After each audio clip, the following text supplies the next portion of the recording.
নমস্কার বন্ধুরা, আজ আমরা খনার বচন সম্পর্কিত একটি তথ্যকে কেন্দ্র করে আলোচনা করব। খনার বচন বাংলার ইতিহাসে এক তাৎপর্যপূর্ণ এবং আদর্শ সম্পদ। তো সর্বপ্রথম আপনাদের জানা দরকার খনা কে ছিলেন। খনা ছিলেন এক বিদুষী নারী। তিনি জ্যোতিষবিদ্যায় বিশেষভাবে পারদর্শী ছিলেন। এছাড়াও আবহাওয়া, দর্শন ও কৃষি বিদ্যার সাথে সাথে রূপ, লাবণ্য, জীবন, সুস্বাস্থ্য ইত্যাদি নানা বিষয় নিয়ে হাজার হাজার বছর আগে অনেক বচন দিয়ে গেছেন, যা আজও এই বিজ্ঞানের যুগে সমানভাবে গ্রহণযোগ্য। জানা যায় খনার আসল নাম ছিল লীলাবতী, আর তার এই বাণী কবিতা ও গল্পের মাধ্যমে প্রকাশ্য। সেটিকেই আমরা খনার বচন হিসাবে জানি। বন্ধুরা, আজ এই ভিডিওটিতে আমরা জীবন গঠন থেকে শুরু করে সুস্বাস্থ্য সম্পর্কিত তথ্য নিয়ে আলোচনা করব। আশা করি এই বচন শুনলেই আপনি বুঝতে পারবেন এগুলি আমাদের জীবনের সুস্বাস্থ্যের জন্য কতটা গুরুত্বপূর্ণ। তো চলুন জেনে নিই যে সুস্বাস্থ্যের জন্য এই নিয়মগুলি কিভাবে মেনে চলা উচিত। খনা বলেছেন, তেল তামাকে পিত্তনাশ যদি তা করো 12 মাস। এর মানে অতিরিক্ত তেল খাওয়া এবং তামাক সেবন আমাদের জীবনের অসুস্থতার প্রধান কারণ হতে পারে। খনা তার বাণীর মাধ্যমে আমাদের সতর্ক করেছেন। তিনি বলেছেন, যদি আমরা অতিরিক্ত তৈলাক্ত খাবার খাই এবং তামাক জাতীয় দ্রব্য সেবন করি তাহলে আমাদের পিত্ত নাশ হয়, অর্থাৎ পিত্তের ক্ষতি হয়। প্রভাতকালে উঠে যে খাবে ঠান্ডা জল, তার ঘরে বাদ দিনা যাবে কোনো কাল। দেখবেন অনেক ডাক্তার বলে থাকে সকালে ঘুম থেকে উঠে খালি পেটে জল পান করতে। এর কারণ এতে শরীর ভালো থাকে এবং রোগ নিরাময় হয়, যা হাজার বছর আগে খনা বলে গেছেন এবং এখনকার ডাক্তারদের বলা কথার সাথে হুবহু মিলে গেছে।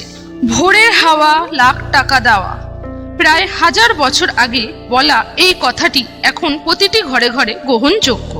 এখানে খনা বলেছেন, আপনি বেলা পর্যন্ত না শুয়ে ভোরবেলাতে ঘুম থেকে উঠে পড়ুন এবং পারলে প্রাতঃ ভ্রমণে বেরিয়ে পড়বেন। এতে সকালের হাওয়া ও রোদ গায়ে লাগবে, ফলে আপনার শরীর ও মন দুটোই ভালো থাকবে।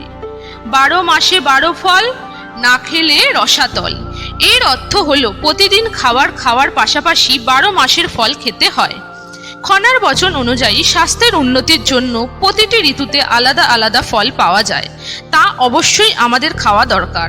এমনকি ডাক্তাররাও আজ এই কথা বলেন, উনা ভাতে দুনা বল, অতি ভাতে রসাতল। এখানে খনা পরীক্ষিত খাওয়ার এর কথা বলেছেন। অতিরিক্ত ভাত বা অতিরিক্ত খাবার খেলে রসাতল অর্থাৎ স্বাস্থ্যের হানির কথা বলেছেন। আলো হাওয়া বোধনা, রোগ ভোগে মরনা। এর অর্থ আলো বাতাস সর্বদা যে ঘরে আসি সেই ঘরেই বসবাসীর উপযুক্ত, আর এটি যে ঘরে হয় না সেই ঘরে রোগ ব্যাধি লেগেই থাকে। দক্ষিণ দুয়ারি ঘরের রাজা, পূব দুয়ারি তাহার প্রজা। পশ্চিম দুয়ারির মুখে ছাই, উত্তর দুয়ারি খাজনা নাই। এখানে খনা সুস্বাস্থ্যের জন্য কোন ঘর কতটা গুরুত্বপূর্ণ সেটি সম্বন্ধে বলেছেন। তার মতবাদ অনুযায়ী যে ঘরের দক্ষিণ দিকে দরজা সেই ঘর হল বসবাসের উপযুক্ত। এছাড়া পূর্ব দিকে দরজা যুক্ত ঘরেও থাকা যায়, তবে পশ্চিম এবং উত্তর দিকে যে ঘরের দরজা সে ঘরে বসবাস করতে নিষেধ করেছেন। খানা খায় করে শব্দ, অলক্ষী খুশি লক্ষ্মী জব্দ। এই বচনে খনা খাওয়ার সময় কথা না বলার পরামর্শ দিয়েছেন, কারণ এতে লক্ষ্মী রুষ্ট হয়। নিম নিষিন্দা যথা, মানুষ কি মরে তথা। খনা এখানে বলেছেন যে বাড়িতে নিম নিষিন্দা গাছ রয়েছে সে বাড়িতে রোগ ব্যাধি হয় না, অর্থাৎ খনা এখানে নিম নিষিন্দা গাছ লাগানোর কথা বলেছেন। বেল খেয়ে খায় জল, ছিড় যায় রসাতল।